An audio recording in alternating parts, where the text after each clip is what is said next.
काय नाव तुमचं? प्रकाशराम भाऊ हप्ते. तुमचं काय नाव? यशवंत बाबासाहेब टकले. गाव कोणतं तुमचं? बागायतला. बरं. तालुका गेवराई, जिल्हा बीड. किती वर्ष झाली दारू प्यायचे तुम्ही? 2-3 वर्षापासून केलं. 2-4 वर्षापासून. आणि तुम्ही किती वर्षापासून प्यायचे? 2 वर्षापूर्वी. 2 वर्षापासून. डेली दारू प्यायचे का तुम्ही? रोज? रोज. इथं आले. घेतल्याशिवाय राहतच नव्हतं म्हणायचं. काय म्हणले? घेतल्याशिवाय राहतच नव्हतं म्हणायचं. थोडीफार कमाई आपण. बरं. म्हणजे रोज थोडी ना थोडी तरी घ्यावं लागायची, घेतच होतं म्हणायचं. त्याशिवाय झोप येत नव्हती.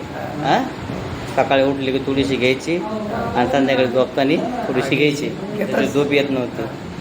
बरं. इथं आल्यानंतर आयुर्वेदिक औषध घेतलं, हां, तर किती फरक जाणवतो तुम्हाला? त्यानंतर आम्ही म्हणजे गेलोच नाही, कुठंच नाही. म्हणजे आम्ही विचार सुद्धा नाही झाली. म्हणजे आता 100% तुम्हाला तुमची दारू सुटली. हां, 2 दिवस जर आपण स्वतः सांभाळले तर मग तर प्रॉब्लेमच येत नाही राजेबाबा. काय म्हणले? 2 दिवस जर सांभाळले ना आपण स्वतः इथून एकदा गोळ्या घेतल्या, हां, 1 आठवडा, मग तर विशेष नाही. मग व्हायचाच होत नाही. ते उलट समोर माणूस दिसला उलटा हे होत आहे. दारू प्यायची इच्छा होत नाही आता उलटा तुमची. समोरचा माणूस जर प्यायला दिसला तर वाटतंय काय बेकार का असं म्हणजे. हां, समोरचा जर माणूस प्यायला लागला तर प्यायला दिसला तर हा. माणसं वाटतं हे बेकार काम केले. असं आहे का? इच्छा सुद्धा होत नाही. बरं बरं बरं बरं बरं. तुम्ही इथं आल्यानंतर इथं काही पैसे लागले का तुम्हाला? नाही मोफत सेवा आहे.